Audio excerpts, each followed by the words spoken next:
What's going on, everyone? Welcome back to another episode of Primetime Sports Podcast, hosted by Joe and May Larry. So in this episode, I'm going to give a quick rundown of the NBA over the last couple weeks. Haven't talked too much basketball over the last week or two. Been busy with some things, but this is going to be a quick rundown of everything going on in the NBA. And there's also going to be an NBA trade deadline preview in this episode as well, where I'm going to talk about some guys that could potentially be on the trade block, and I'll mention whether or not I think they'll be traded. I'll be using the same segment that I did for the MLB trade deadline, where I did a red light, yellow light, green light prediction for whether or not I think guys will be traded. Red light means I don't think they're going to be traded. Yellow light means there's two things. It could depend on the return, so a team may not trade a guy depending on whether or not they get the return they want, or the team could be waiting to see how they play over the next week to decide whether or not they want to blow things up. So that's the yellow light, and then green light means I think they'll be traded at the deadline. The deadline is actually a week from yesterday, so we're already under a week away from the NBA trade deadline. So I'll start off the episode with a rundown of the Clippers and how they've played as of late. They're 23-5 since December 1st, the best record in the NBA. They're also actually the best in the NBA in offensive rating since December 1st with a 123.5 offensive rating.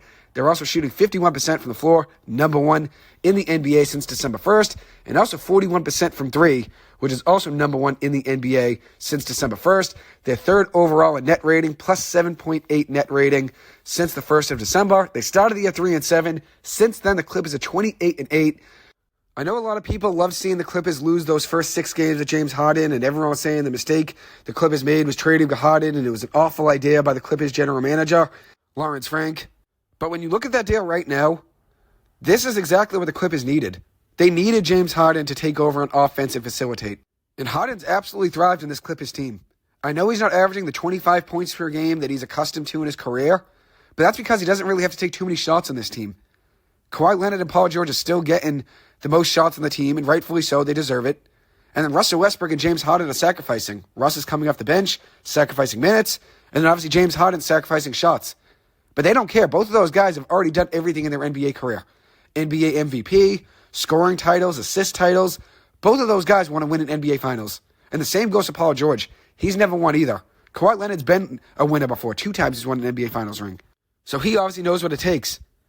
And if this Clippers team wants to get to the NBA Finals, they need Kawhi Leonard to be the best player on the floor every single night in the playoffs. Because Kawhi Leonard right now has been unstoppable. He has been playing great basketball. And I'll get to his numbers in just a minute. But before doing so, I want to talk about Amir Coffey, a guy off the bench that's a role player and has had a tremendous impact on this team this season. He's adding size and shooting off the bench, and since jumping into the lineup 23 games ago, the Clippers have been a much better team. He's averaging 7.3 points per game off the bench. He did start a few of those games as well, but for the most part off the bench in those 23 games, and shot 44% from three over the last 23 games as well.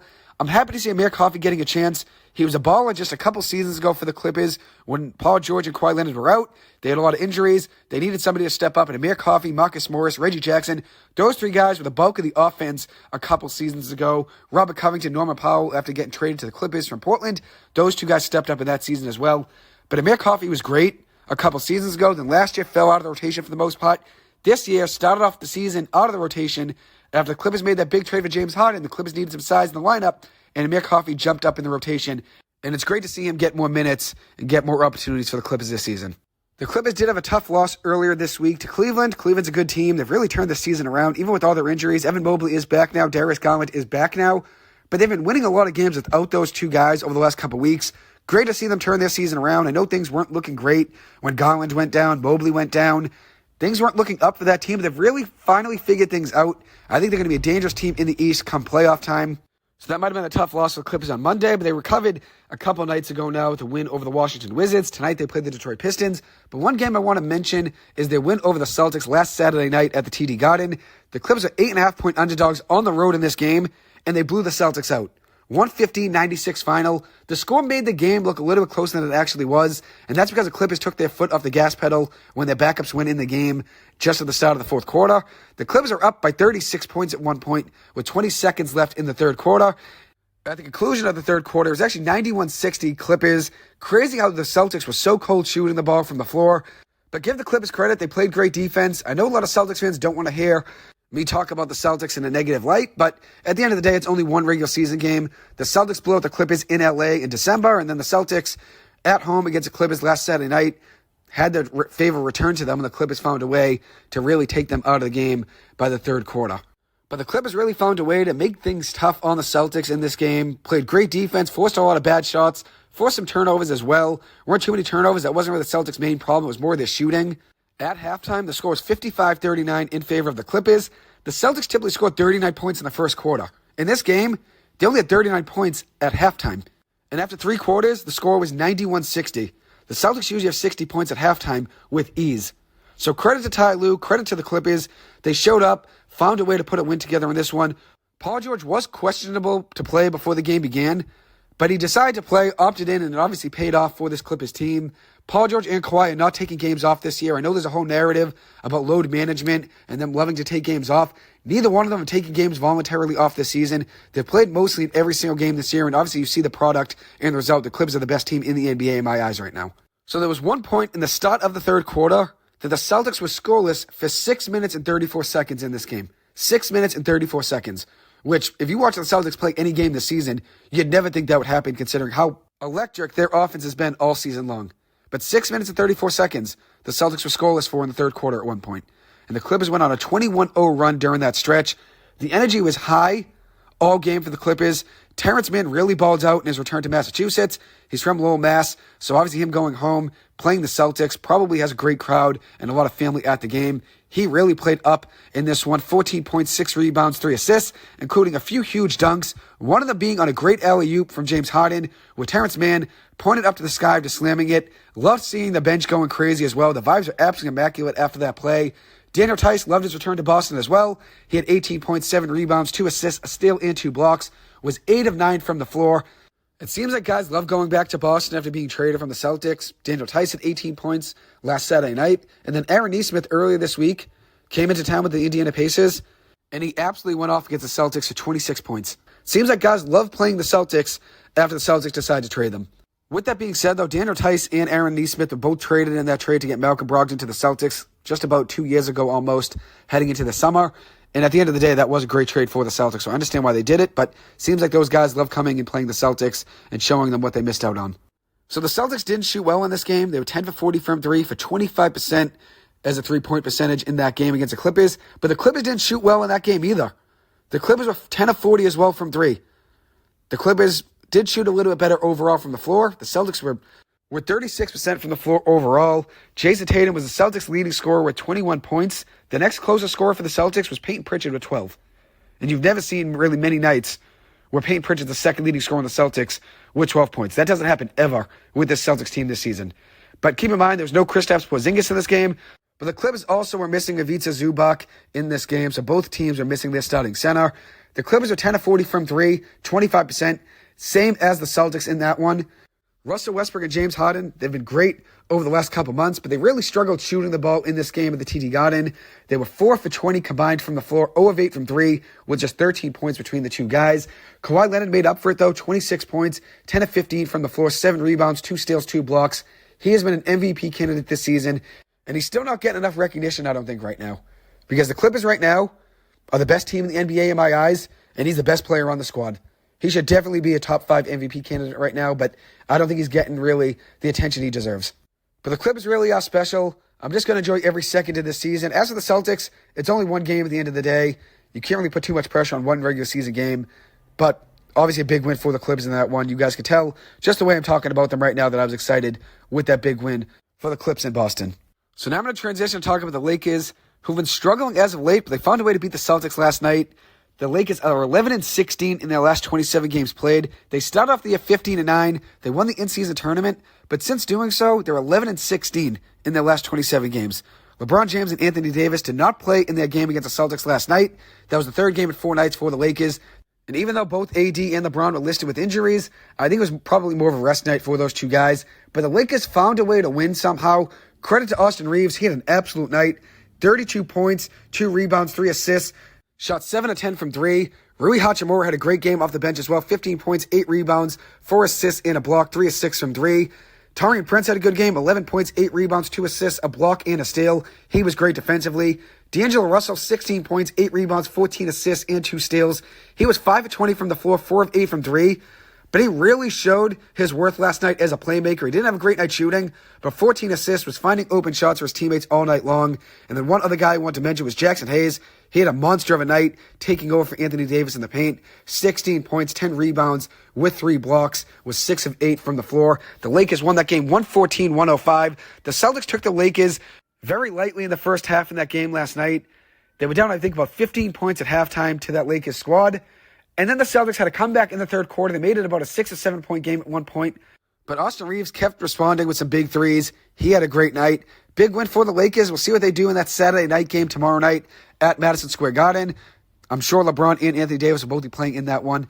But the problem with this Lakers team is this. Even though they've proven they can beat anyone on any given night, they're just too inconsistent for me. If I were the Lakers right now, I still think they need help. I would trade Austin Reeves, who's at his peak value right now. And I'd probably trade Rui Hachimura as well. Yes, the Lakers have shown they can beat anyone on any given night in the NBA, but they're still too inconsistent for me. And I don't think this is an NBA championship team. Changes need to be made at the end of the day. Is it going to be Darvin Ham being fired?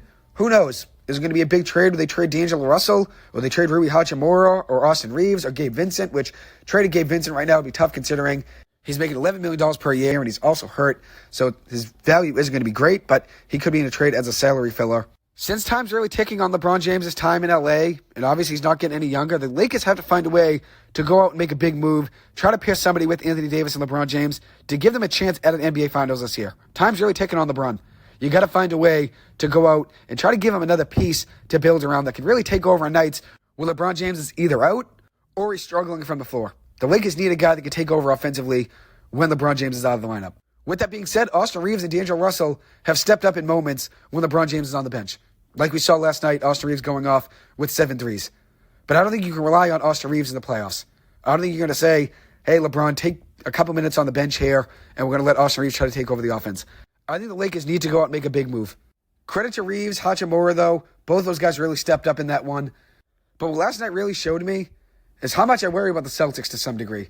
Obviously, they have a talented lineup, probably the best starting 5 in the NBA, most people would say. But they've found ways to disappear in some nights. Like against the Nuggets at home, like against the Clippers at home, like against the Lakers last night without LeBron James and Anthony Davis. They found a way to lose that game. Detroit, I believe the game was in November or December, almost beat the Celtics at home. The Celtics have taken teams lightly, it seems like, at some points. And I know the season's long, 82 games. You're not going to go 82-0 as much as you want to. But I do worry about the Celtics to some degree. Do I still think they're the best team in the East? Absolutely. With that being said, they still need to figure things out. There's still some things about this Celtics team that needs to be figured out. I don't think Al Horford can be relied upon anymore. I think the Celtics should go out and make a big move and try to get a power forward to help them off the bench. Maybe like Durant, Finney-Smith. The Celtics still have moves to make in my eyes. Because when the playoffs roll around, you're probably not going to rely on Sam Hauser and Peyton Pritchard and Luke Cornett as much. You're probably not going to rely on them in the playoffs come April and May. The Celtics probably need to go out and make another move, I'd say. Now I'm going to switch gears for just a second to talk about Jalen Green, who's been on an absolute tear for the Houston Rockets. In his last 5 games, he's averaging 29.8 points per game, so just about 30 per game, 7 rebounds, just about 4 assists, 1.6 steals per game, and he's shooting 36% from 3, 52% overall from the floor. He has been absolutely balling as of late for the Houston Rockets, and it's great to see him get his confidence back. He struggled early on in the season. I know people were talking about him and criticizing him and saying maybe last season was a fluke and he wasn't going to take that big step up this season, but he's playing a lot more comfortably right now. And after you start the year on a low note and you're struggling, it's really only up from there. He's found his groove now, and he looks a lot better. And credit to Houston, they have a lot of young talent to build around. They're going to be running the West for years with Oklahoma City and the Utah Jazz. All 3 of those teams have a ton of future draft picks and have a lot of young talent on their squads. I like Utah a lot. I like Houston a lot. And obviously Oklahoma City, you can't discredit the talent they have right now and obviously the million draft picks they have over the next 5 seasons. So now I'm going to move on and talk about Kevin Durant's return to the Brooklyn Nets. Went to the Barclays Center a couple nights ago. Didn't want a tribute video. He said on Twitter a few days ago before his return to the Barclays Center that the night would be better without a tribute video for him. And he also said it'd be better for not only the Brooklyn Nets but himself. But Brooklyn ended up giving him a video a couple nights ago. Obviously, things didn't work out in Brooklyn for Kevin Durant. It's honestly fascinating looking back on the Durant-Irving era in Brooklyn. Filled with a lot of chaos, filled with trade requests, filled with injuries. But things really could have gone differently in their time in Brooklyn. They had a chance with James Harden to potentially win an NBA Finals. That Nets big three with Kyrie Irving, Kevin Durant, and James Harden were 13-3 together. But Kevin Durant's foot being on the line against the Milwaukee Bucks ended up being a game changer in that series. If the Nets end up winning that series, who knows where they'd be currently today. Maybe Durant and Irving would still be in Brooklyn. Who knows? Maybe James Harden wouldn't have wanted out of the Brooklyn Nets. There was so much talent on that Brooklyn Nets team over the last 3 or 4 seasons, and it's crazy how empty they've come up. They've came up empty, it seems like, every time that they try to go all in. Trading for Paul Pierce, Kevin Garnett, and Jason Terry, that didn't work out. Obviously, the Celtics ended up benefiting from that. Put the Nets back probably about 4 or 5 seasons and trying to rebuild their team. And then in 2019, 2020, getting Kevin Durant, getting Kyrie Irving, trading for James Harden from the Houston Rockets in 2021. And at the end of the day, that trade didn't work out really either. So they've gone all in, and they've come up empty a good amount. They still have some young talent. I still like that team's roster, but they're still obviously a ways away. In 129 games for Brooklyn, the Nets were 85-44 with Kevin Durant in the lineup. 85-44. So they were great when he played. And as I said, it's really crazy to look back on the time that Kyrie Irving and Kevin Durant were in Brooklyn. I mean, there was so much talent there. The sky was the limit for that team, and they came up completely empty. With that being said, though, I like this Nets team they currently have. The talent's not there to contend in the East right now, but they have a lot of good role players and players to build around. If you want to win a championship, you really need a number one guy to build around. And Mikal Bridges, I think, is a great talent. He's more of a second option between a 1 and a 2. I'd say he's like a 1.5 option. Rather than a number one, he's probably closer to being a number 2. If that Nets team could go out and get a number one, like a Kawhi Leonard, which obviously not going to be easy to get Kawhi Leonard. Now he's with the Clippers for a 3-year extension, so they're not going to go out and get Kawhi. But if they could get somebody like him, they could take a game over on both ends. The Nets could really take a big step up. They have a lot of good talent on that team, but just not enough to contend in the Eastern Conference right now. As for Durant in his return to Brooklyn, he had 33 points, 5 rebounds, 8 assists, 2 blocks, in the Suns' 136-120 win over the Nets a couple nights ago. So now I'm going to talk about the other New York team, and that's the New York Knicks, who have been red hot as of late. They had the best record in the NBA in the month of January. They were 14-2 in January. They had 13-2 with OG Anunoby in the lineup. Heading into yesterday, OG was averaging 15.6 points per game, 4.6 rebounds, 1.8 assists, and 1.1 blocks per game, shooting 39% from 3 for the New York Knicks. He's exactly what the Knicks needed, a great 3-and-D player with size that can help protect the perimeter, obviously help out the offense as well, and it's really worked out a lot better for the Knicks than I thought it would. Credit to the Knicks front office for making that deal. I thought they gave up too much, giving up RJ Barrett and also giving up Emmanuel Quickley, which Quickley is probably going to be gone anyways when the season is over, since they're not going to sign Quickley to big money when they already have Jalen Brunson in the starting lineup. 2 undersized guards probably wouldn't be the best move for them. But trading RJ Barrett with 3 years left just about on his deal, I thought that was tough. But OG is what this team needed. So I was wrong at the end of the day thinking the Raptors won that deal. I think it's probably a little bit more closer in a deal than I thought it was originally. And if there's a team that won that deal, it's probably the New York Knicks. But I do think it's closer. I'd probably say both teams won to some degree. The Raptors got RJ Barrett, his return to Canada, and they also got a second-round pick out of it as well. And then obviously, looking at the Knicks, OG Anunoby has been absolutely balling for them. He was a great addition to that lineup. Unfortunately for the Knicks, though, they're going to be without Julius Randle for at least 2 to 3 weeks with a dislocated right shoulder. Honestly, that's a win for the Knicks. It didn't look good when he went down with that injury. So 2 to 3 weeks is probably the best case scenario for them. The Knicks catch a break, though, there. They're already without Mitchell Robinson for the rest of the season. Losing Julius Randle for the rest of the season would be really tough for them. Jalen Brunson's been on an absolute tear this season. He has been tremendous. 26.8 points per game, 6.5 assists, 42% from 3 heading into last night. He isn't an all-star starter, which I know a lot of the Knicks fans are going to be upset with that. But I do still feel like Jalen Brunson is probably more of a number 2 than a number 1 option. And that's not trying to discredit him. He's had a great season. The Knicks wouldn't be in this position right now without Jalen Brunson. I know a lot of Knicks fans that are probably listening to this probably aren't going to be happy with me saying Brunson's probably more of a number 2. But I think when you look at him, I think when the playoffs do roll around, I think he'd be better off being more of a sidekick to a number 1 than being the number 1 option on a team. That's just the way I take it. But that's not trying to take away from his great season. And hopefully I'm wrong about that. Hopefully the Knicks find a way to go on a big run with him, which I still think this Knicks team is capable of anything in the East. Anything's possible when you get into the playoffs. And they've been the hottest team in the NBA over the last month. The Clippers and the Knicks have been the 2 hottest teams in the NBA over the last month and 2 months. The Clippers have been the best team since December 1st, and since January 1st, the New York Knicks have been the best team record-wise. So those 2 teams have been on absolute tears, and anything's possible, like I said, when you get in the playoffs. Brunson's been great, not trying to take away from his season. He's obviously been balling, but I still feel like the Knicks would be better off with a better number 1 and have him more as the number 2. I feel like he's in that middle of the number one and number two options. I'd say he's more of like a 1.5. And that's why I think that he's probably more of a number two then at the end of the day. Because if you're not a number one, you're probably a number two then if you're in between a 1 and a 2.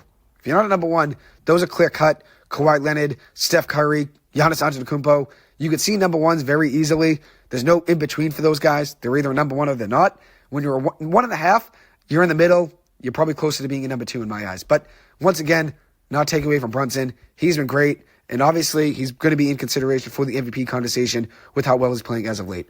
But the point of what I'm saying about him being a number two is when the playoffs roll around, I think he'd be better off as a number two option. But I could be really wrong about that. Time will tell. So now I'm going to break down 2 trades in the NBA over the last month. Terry Rozier being traded from the Charlotte Hornets to the Miami Heat, and then also Pascal Siakam being traded from the Toronto Raptors to the Indiana Pacers. Didn't get to talk about either one of these 2 deals, unfortunately, after they went down. So I'm going to break them down right now and give you my thoughts on them.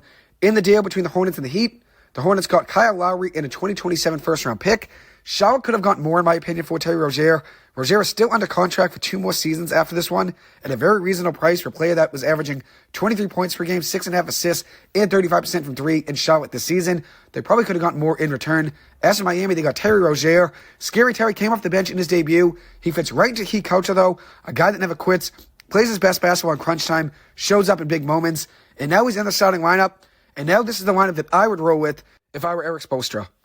We got Terry Rozier starting at point guard, Tyler Hero at shooting guard, Jaime Jaquez at small forward, Jimmy Butler at power forward, and then Bam Adebayo at center. And then the bench, you got Duncan Robinson, Caleb Martin, Nikola Jovic, and Kevin Love. I still think they need to add another piece, maybe like a Dorian Finney-Smith. I think he'd be a good addition to that lineup. I like DFS a lot. I guess according to reports, the Nets rejected 2 first-round picks in an offer for DFS. I think that's crazy. I think they should have taken the 2 first-round picks. The Nets aren't really going anywhere right now, even though, like I said, I like that team, and I think they have a lot of talent. They're still a number 1 away from trying to contend in the East. I'd probably trade DFS and get some first-round picks in return. I think it's crazy to reject 2 first-round picks from them, especially considering where Brooklyn's at right now. I think Miami, though, is a bigger threat to the East right now after this deal. I think they're going to be right there with the Celtics in the playoffs as always. I think the Celtics are probably still going to be that number 1 team in the East when the playoffs roll around. Then there's an interesting group after that. You got Milwaukee, you got Philly, you got Miami, you got Cleveland, you got the New York Knicks. I think the East is going to be a fun playoff race to watch. I really do. As to Pascal Siakam, he was rumored for a while that the Raptors were going to be trading him at some point. The Raptors are rebuilding. They didn't want to pay Siakam after the season ends. He's actually going to be a free agent after this year is over. And with the Raptors not wanting to pay him, it made sense for them to trade him. So this is what happened to the deal. The Pacers got Pascal Siakam and a 2024 second-round pick via the New Orleans Pelicans. And then the Raptors got Bruce Brown, Jordan Nwora, Kyra Lewis Jr., a 2024 first-round pick via the Pacers, a 2024 first-round pick, and this will be the lesser of the picks between the Jazz, Clippers, Rockets, or Thunder, and then a 2026 first-round pick via the Pacers, and that pick is protected 1 through 4. So the Raptors essentially got 3 first-round picks to build around and Bruce Brown, who they could potentially still deal before the trade deadline. And then in this deal, the New Orleans Pelicans are getting cash considerations. It was a 3-team deal just to make it work, make the money work. So the Pelicans will be picking up money in return. As for the Pacers lineup, this is what they got to roll with. Tyrese Halliburton, Buddy Hield, Aaron Nesmith, Pascal Siakam, and Miles Turner. And then off the bench, they got Benedict Mathurin, Jalen Smith, who's a solid big man off the bench, Obi Toppin, and TJ McConnell. They got a solid rotation right there. They might still go out and make another trade before the deadline. I still think they could use another piece off the bench, but this move definitely climbs them up the East a little bit when you're adding Pascal Siakam to a lineup that already has Tyrese Halliburton. And one thing I noticed just about a week or 2 ago is that I actually predicted this trade in my episode. It was 201 on the podcast on August 9th of 2023, episode 201. And this is what I predicted for the Pascal Siakam trade package to be. I had Indiana getting Siakam, and then I had Toronto getting Buddy Hield, Daniel Tice, Aaron Nesmith, and 2 first-round picks from the Pacers in 2026 and 2028. The Pacers ended up giving up 3 first-round picks in this deal. They also gave up Bruce Brown instead of Buddy Hield and Daniel Tice and Aaron Nesmith. But it's pretty crazy looking back, knowing that I predicted 6 months ago Pascal Siakam would be traded to the Indiana Pacers. Obviously, the trade package was wrong. I was pretty close with the draft picks. Ends up being 3 first-round picks rather than 2. But I ended up missing, obviously, on the players. But at the end of the day, predicting Siakam to go to Indiana is pretty crazy considering I did that on August 9th of 2023. So now I'm going to move on to my last segment, and that's red light, yellow light, green light for the NBA trade deadline. It's the same segment I did for the MLB trade deadline, where I predicted whether or not guys will be traded using a red light, yellow light, or green light. So I'll start off with the Bulls star, Zach LaVine, who I think is a green light. I think the Bulls are going nowhere. The core of Nikola Vucevic with DeMar DeRozan and Zach LaVine didn't really work out. And a big reason for that is Lonzo Ball being hurt didn't help them. He would have been a great playmaker around those three guys if he had more time and he was able to stay healthy. Zach LaVine's contract is monstrous. Still 2 more years on his deal at around $44 million per year. So wherever he is dealt, there's going to have to be a lot of money going both ways to try to make the money work. In my prediction here, I'm going to give some proposed deals in this segment. My predicted deal is between the Chicago Bulls and the Golden State Warriors. I think Golden State's going to go out and try to make a big move. If you look at where they're currently at right now, they still have a lot of ground to make up. And this is a post-game interview with Steph Curry on January 11th of 2024. And I think it sounds like he's looking for the Golden State Warriors to go out and make a big move. You're not the general manager, and a lot of things are just going on that you can handle. But do you almost feel like that trade deadline coming up, you've got a certain amount of time to show management to keep things together, or they might have to make some major decisions? We have a standard that's pretty evident that if things stay the same, that's a definition of insanity, right? Keep doing the same thing, expecting a different result. So as players and what we can do, we have to control our effort, our focus, competitiveness, control the things that we can on the court. Like every NBA season, every organization, that stuff works itself out, and you can't allow yourself to get distracted by that, because whether you're at the top of the standings or at the bottom, there's always rumors swirling, there's always conversations, and it's just a part of the business. And until anything happens, you can't get caught up in it because it rob you of your opportunity to play good basketball. And that's kind of where we're at. So Steph bringing up the definition of insanity right there makes me think they're going to go out and make a big move. So before I break down that deal, one thing I want to mention really quick is my thoughts and prayers are with the family of Dejan Milojevic and everyone with the Golden State Warriors organization. So traumatic, and I'm really hoping the Golden State Warriors can find a way to heat up in the second half of the season and attribute it to Milojevic. So in this deal between the Bulls and the Warriors, I got the Bulls getting Chris Paul as a salary filler. Maybe could be a better fit next to Vucevic and DeMar DeRozan to help facilitate that offense with Lonzo Ball being out. I have the Bulls also getting Gary Payton II, Moses Moody, and Corey Joseph. Those two guys, Gary Payton and Corey Joseph, are in this deal to try to make the money work out. Really, that's the only reason they're in there, just a salary fillers. And then I think Moody gives the Bulls a young player to try to utilize. Maybe can get a bigger role in Chicago. As for the Warriors, they'd be getting Zach LaVine and Alex Caruso in this deal. This would leave them with a starting lineup that look like this. Steph Curry at point guard, Klay Thompson at shooting guard, small forward Zach LaVine, power forward Jonathan Kuminga. If I were making decisions, he would be starting, but he has been thriving off the bench. And then center would be Kevon Looney. And then as the bench, this is what you'd have. Draymond Green, Brandon Pajemski, Alex Caruso, Trace Jackson-Davis as the main rotation in the playoffs. That would leave Andrew Wiggins as the odd one out. I think the Warriors are going to have to probably move two of these three guys between Andrew Wiggins, Klay Thompson, and Chris Paul. I think two of them are going to be gone at the deadline. You could probably sub in Klay for Chris Paul in this deal, but I think, honestly, Chris Paul would be a better fit in the Bulls' offense than Klay Thompson would be. Another deal I made is between the Bulls and the Lakers, where the Lakers would be getting Zach LaVine in exchange for D'Angelo Russell, Austin Reeves, and Gabe Vincent. That's a little bit crazy. I don't think that deal is going to happen. I do think Zach LaVine will probably be in the conversation for the Los Angeles Lakers, but I think the Lakers probably end up go out and trying to get a guy like DeJounte Murray rather than Zach LaVine. Next up, we have Lakers guard D'Angelo Russell. In his last 10 games heading into last night, he was averaging 25.2 points per game, 6.1 assists, 48% from three, with 4.3 3-pointers made per game, which is a great mark there over a 10-game stretch. Averaging just about a block per game and a steal per game as well. It seems like he doesn't want to be traded, but I think the Lakers are looking to shake things up. So I'm going to go yellow light on Russell here. Depending on what the Lakers have to give up to go out and potentially get another star, Russell probably has to be in that deal. He has an $18 million player option for next season that I think he probably declines for more money. I would really consider trading Austin Reeves right now as well if I were the Lakers. I know he had a great game last night against the Celtics, but his max value is probably right now, and it seems like the Lakers are reluctant to trade Austin Reeves. But if they want to go out and try to get a guy like DeJounte Murray, Reeves probably has to be in that deal. Next up, we have the Brooklyn Nets role players. We have Dorian Finney-Smith, Spencer Dinwiddie, Nick Claxton, and Royce O'Neal. Dinwiddie, O'Neal, and Claxton are all free agents at the end of the season. The unfortunate thing about this Nets team is that they do have talent. They have solid role players, some guys you can build around, some guys that you'd want on a championship team that play hard, give you everything they got on a nightly basis. They should be better than they actually are, but they're really struggling since December 1st. This team is 10-19 since the start of December. And even though they did win a game with Ben Simmons back in the lineup earlier this week, he did miss his second game, though, that he could have played in. He missed that game against Phoenix. That was his first game back since November.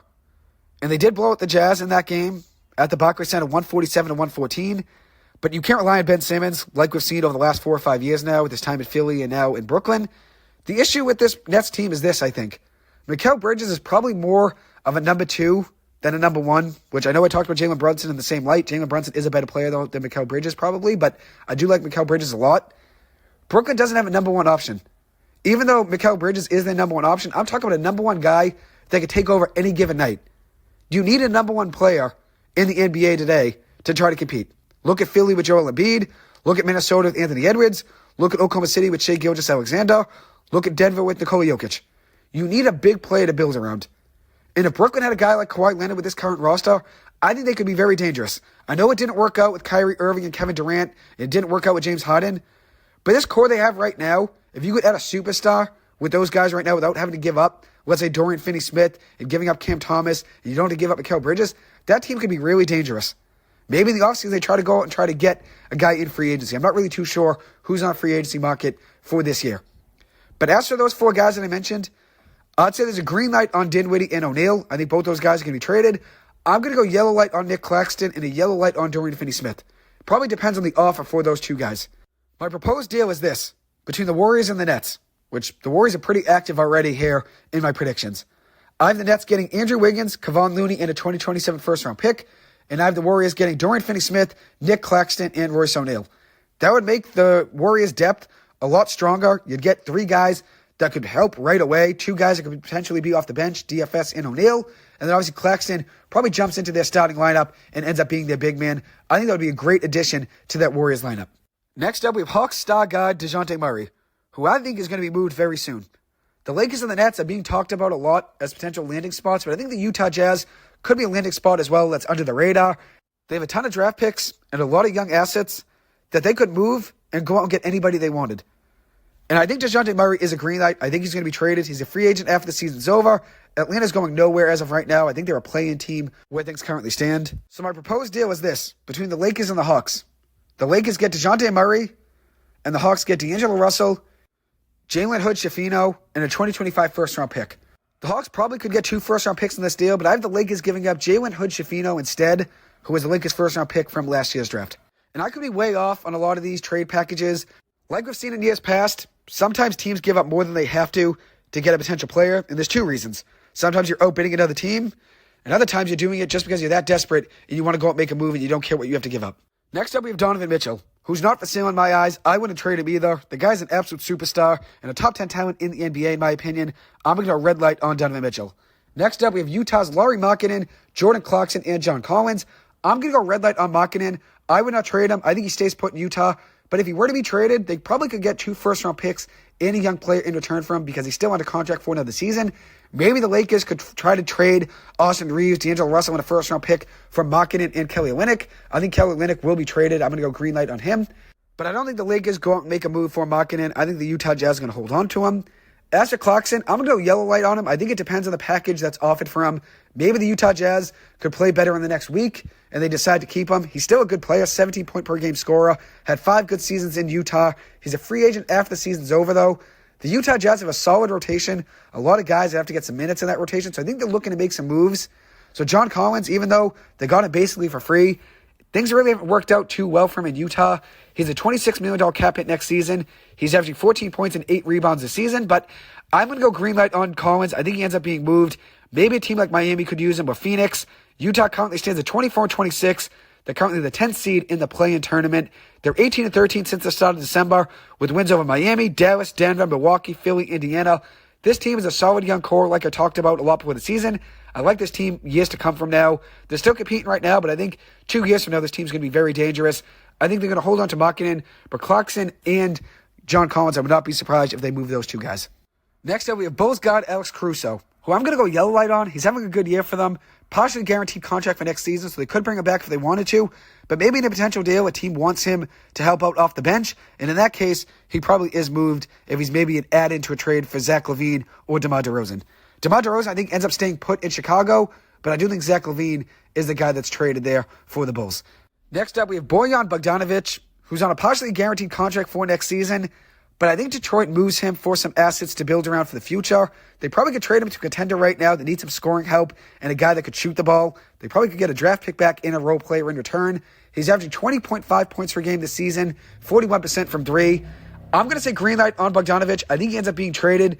My prediction is this, which I have the Lakers making 3 trades here. I think one of these trades probably ends up happening, but I think the Lakers are going to be active. I think they get one of these 3 guys that I mentioned, whether it's going to be Zach LaVine or DeJounte Murray or Bogdanovic.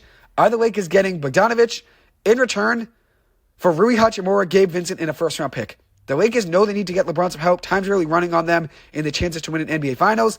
I think he'd be a great addition to that offense. Next up, we have Clippers forward PJ Tucker, who I'm going to go green light on. I think he ends up being bought out. If a trade's not going to happen, he's going to be bought out at some point. It's going to be hard to move him in a potential deal because he's still making some money. Maybe he ends up in Miami, Milwaukee, or Phoenix, but I do think the Clippers are going to move on from him at some point. I loved seeing him on the Clippers. I thought it was great having him in that trade. Just since the Clippers really turned things around, he's fallen out of the rotation, and you really can't make too many changes right now considering how hot the Clippers are. Next up, we have another Clipper, and that's Bones Highland, who I'm a big fan of. I'm going to go yellow light on Bones Highland. It could depend on what the Clippers are being offered. Bones Highland is still under contract for another season with cheap money for next year. But I really think Bones would thrive in Minnesota. That's my main landing spot for him. I think the Lakers would love to see him in their lineup. I think Minnesota would love to see him in that lineup. I'm not sure if the Clippers are going to deal him, since I still think he can be part of the Clippers' future, and that's what I really hope will be the case. But you never know. If they're going to be offered something in a deal where they get a good amount in return, maybe a draft pick or a role play, whatever it may be, maybe the Clippers go out and move him, since he's not really playing right now anyways, and it seems like he's going to be out of the rotation for the rest of the season, because the Clippers are so hot right now, they're not going to make any major changes to the rotation from here on out. Maybe Bones ends up being traded. I want to see him be a Clipper forever, but at the end of the day, I'd love to see him get an opportunity elsewhere and get more minutes. That kid deserves to play. He's an absolute bucket and could be a 20-point-per-game scorer for any team in the NBA. So the last player I'm going to mention is Hawks big man Clint Capella, who I'm going to go yellow light on. I think it depends on the package that the Atlanta Hawks are offered. He's still under contract for another season. He's having a good year as well. 11 points, 10.5 rebounds per game, 1.6 blocks per game as well. A good rim protector or a reliable player to have in the paint. I'd like to see him being on a contending team that needs help in the paint. Maybe the Miami Heat could be a potential landing spot. Maybe they bump Adebayo up to power forward and have him in the paint. That's really just probably a crazy thought. I don't think Miami's going to go out and make too big of a move. I think they're looking to add a guy like DFS or maybe try to add a guy like Royce O'Neal. I don't think they're going to go out and try to make a big move, though, to get Capella, but I think he'd be good in that rotation. If you could have Terry Rozier with Tyler Hero, Jimmy Butler, Bam Adebayo, and Clint Capella in the starting lineup, not only is your defense great, your rebounding's great, and you obviously have a lot of scoring there with Rozier, Hero, and Jimmy Butler. Anyways, that'll wrap up this episode. Thank you guys so much for taking the time to listen to this. As always, I appreciate it. I hope you guys have a good one, and I will see you guys in the next episode. Thank you.